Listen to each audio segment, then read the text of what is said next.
Alrighty guys, I'm gonna get y'all a long video, man. I'm kind of depressed right now. Y'all saw those shorts. Okay, I'm at a standstill. However, I was looking really forward to knocking this job out. And you know what's weird, guys? We sold the oil filter adapter housing, the oil pump, and it's a lot of other stuff. But something told me to do this first. Okay, number one, you get to drain the oil. Anytime you do an oil filter adapter housing, you might want to drain the oil and the coolant. The coolant is a little difficult. Depends on how big a mess you want to make. All right, but it's wise to drain and change the oil during the oil filter adapter housing replacement. So I chose to do this first. I got the parts right here ready to go. All right, so it's fairly easy to knock this out. You need a special 10mm swivel. But yeah, it's a no-go. For now, I don't know. We're gonna leave this in the hands. I had to turn this over to management. Let them make the call. Look at that. Yeah. So somebody needs to tell me, do they want me to go ahead and proceed with this? Because you can clean this up semi. You can try. Okay, but there has to be some waivers in place because I'm not taking full responsibility for this. All right, now, have we done it before and been successful? Yeah. I just talked to one of my coworkers. He said he in fact was getting ready to do a pump, pulled a pan down and found sludge everywhere. This sludge is weird, guys. It will not show up on your dipstick, but unfortunately that's the only indication we have to go by, the visual. Okay, nobody's gonna pull a valve cover to see if a oil or if a engine is sludge. However, I will say this, guys, I have been known to do this, simply pulling the it's an old 3.6 over here. Simply pulling the, okay, this one's still on it. The way you want to tell if your engine sludged up, you ain't got one of these cam sensors. Okay, now with the intake on, that's fairly hard to do. All right, but this one is right here. But take this bolt off, you pull it out and you see sludge on it. Yeah, your engine is sludge. Okay, I talked about that in a previous video. But yeah, I am highly in limbo mode, disappointed. But I have parts for another job. In fact, I just did a shorts on that. We're gonna go over there and talk about that one. So should I put the oil pan back on this and push it outside, or put the oil pan back on it, put oil in it and drive it outside? At any rate, it can't sit here while somebody decides what they want to do. I don't have that kind of time. Okay, so what I'm gonna do now, people, come on, man. All it takes is a little effort, not much. Okay, what is oil changes going these days? I don't know, 40, 50 bucks. Jiffy Lube, AutoZone. I don't know about Jiffy Lube, but just get it done. It don't matter. Do it yourself. All that matters. Oh my goodness. All right. So because I'm in limbo, I'm going to go right next door. This is the one I just did the other shorts on. I have parts for this. Remember what I said in that shorts? I had misfire. Pretty hard misfire. You know what's weird? Misfire was not under load. Guys, you know when you gotta suspect a secondary ignition misfire, you know, coil, plugs, wires, secondary ignition. When you suspect that, you likely would get a misfire when it's under load. However, that's not the case with this one. I bog it down. Oh, no misfire counter.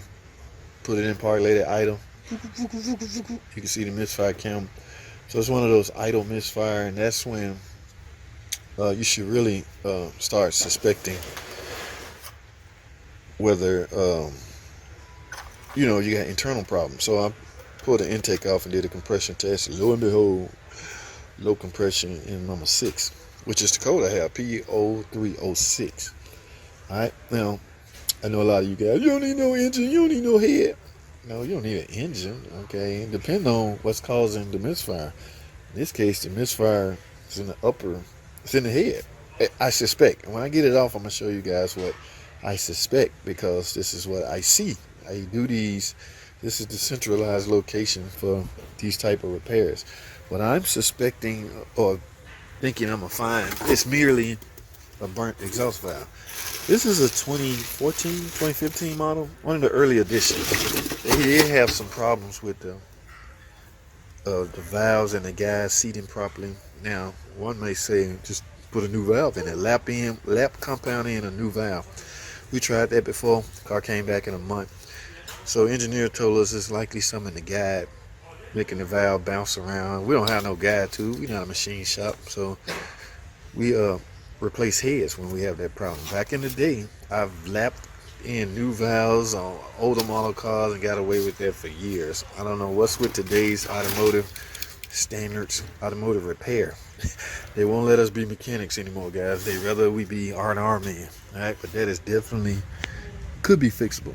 But the machine shops are all going away because they're out of business. Nobody's paying to get engines honed and cylinders, and we can do that in-house, but nobody's paying to get the engine work done heavily like that anymore. They much rather, same go with transmission. We don't build those anymore.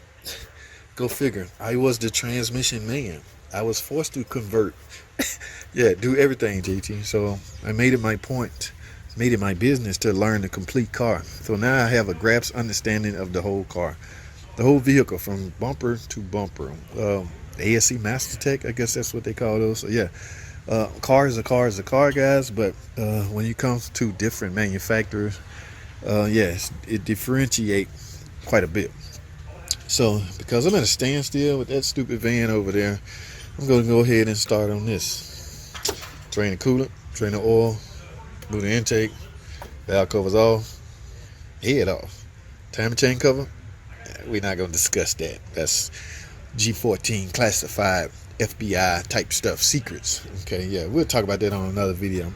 I gotta be careful what I talk about, what I say, guys. I'm merely talking now. There's no harm in talking. You can talk about what you you can talk about, you can vlog about what you're gonna do your day, but some places yeah, try not to film or try not to record. But let me roll this tool cart around. What else I wanted to discuss with you guys? I got two more outside I'm gonna check out, so I might as well go do that first. Go grab some lunch. Alright, I just made up my mind. Here's my strategy. It's 12 o'clock in the afternoon. I normally don't eat till 2, but this is the only free time I'm gonna get. So I'm gonna go check out two more cars.